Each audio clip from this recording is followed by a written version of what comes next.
Good morning students. जैसा कि आप लोग देख रहे हैं स्क्रीन पर गति के समीकरण। आइए मैं आपको एक चीज़ बता दूं कि गति के समीकरण हम लोग तीन मेथड से यानी कि जो पहला मेथड है सिंपल मेथड, वो तो आप सीख कर आए हैं 9th क्लास में। सिंपल मेथड क्या है? पहला सिंपल मेथड है ना, सिंपल मेथड, और दूसरा है इंटीग्रेशन मेथड, और तीसरा है ग्राफिकली मेथड। अब सुनो, मेरी बात ध्यान से सुनिएगा। सिंपल मेथड आप करके आए हैं, इन्हीं गति के समीकरणों का निगमन आप किससे करेंगे? हमारे यहाँ कोर्स में इंटीग्रेशन और ग्राफिकल, ये दो मेथड आपको करना है।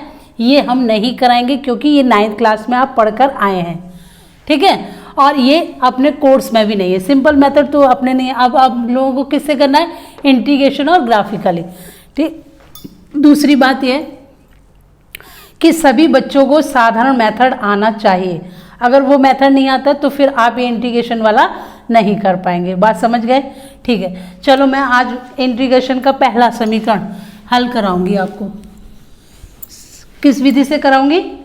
इंटीग्रेशन यानी कि समाकलन विधि। गति के प्रथम समीकरण का निगमन किसकी सहायता से? समाकलन विधि से। समाकलन विधि। देखिए, गति का पहला समीकरण क्या होता है? आपको पता है, v बराबर u प्लस AT, यही होता है ना गति का प्रथम समीकरण।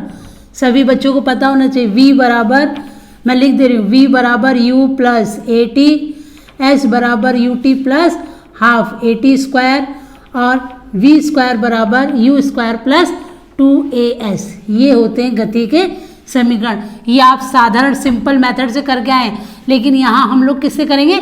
समाकलन विधि और उसके बाद ग्राफी विधि। तो समाकलन विधि से तो त्वरण, यहाँ ताक्षणिक त्वरण चाहिए जो तत्कालिक होता है, ठीक। और त्वरण की परिभाषा आप जानते हो, वेग परिवर्तन की समय दर को त्वरण कहते हैं। तो यहाँ पर क्या होगा? a बराबर dv/dt, ये ताक्षणिक त्वरण का सूत्र है, आपको याद रखना है।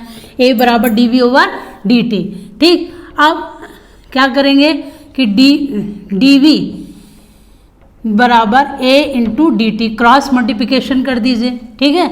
अब दोनों ओर समाकलन, दोनों ओर क्या लेने पर? समाकलन लेने पर, दोनों ओर समाकलन लेंगे तो क्या होगा?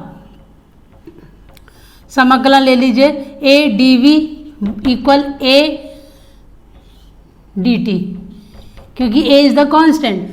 अब आइए देखिए, आपको लिमिट लेनी है। लिमिट लेने का तरीका मैं बताऊं आपको। लिमिट कैसे ले जाती है? स्टार्टिंग और एंडिंग, यानी कि स्टार्टिंग वेग क्या है आपका u, और लास्ट वेग क्या है? v, यानी कि u टेंड्स टू v। समय जब u था तो वो, जब u है तो समय 0 है, v वेग है तो कुछ समय लिया होगा यानी कि t। क्लियर? ये बात समझ में आनी चाहिए। आप देखो, dv का गुणनखंड क्या है? 1, यहाँ dt का गुणनखंड क्या है? 1।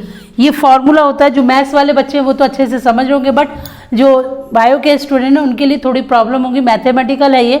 तो यहाँ पर फॉर्मूला होता है, देखिए, समाकलन का, कि यदि 1 का dx के सापेक्ष जब समाकलन करते हैं तो क्या आ जाता है? x आ जाता है, यानी कि x के सापेक्ष कर रहे हैं, और x to the power n हो, dx कर रहे हैं तो इसकी पावर में क्या होता है? 1 जुड़ जाता है, x n+1 अपॉन n+1 हो जाता है। ये फॉर्मूला आपको लर्न करना है, ये चीज़ें आपको याद रखनी होंगी, ठीक है। अब आइए, तो यहाँ पर इसका गुणनखंड क्या है? 1, तो ये क्या हो जाएगा? 1, ठीक। और किसके सापेक्ष करें? v के सापेक्ष, तो क्या हो जाएगा? v। यहाँ देखो, यहाँ x के सापेक्ष कर रहे थे 1 का तो x हुआ था, यहाँ v के सापेक्ष कर रहे तो क्या होगा? v, और limit u tends to v equal a, और यहाँ पर dt, इसका गुणनखंड क्या है? 1, तो 1 का जब अवकलन करेंगे t के सापेक्ष तो t हो जाएगा। लिमिट लगाओगे 0 टेंड्स टू t, ठीक। अब मैं इधर बताती हूँ। देखिए u टेंस टू t। अब लिमिट लगाएंगे। लिमिट कैसे लगाते हैं बच्चों, पहले मैं बता दूं आपको, पहले अपर लिमिट फिर लोअर लिमिट, पहले अपर फिर लोअर। तो अपर लिमिट लगाइए, u देखिए यहाँ क्या है v, तो v की जगह v लगाएंगे तो v ही रहेगा। फिर माइनस लेते हैं, v की जगह u लगाएंगे तो माइनस u इक्वल, फिर a और t, t की जगह t लगाओगे तो t माइनस 0।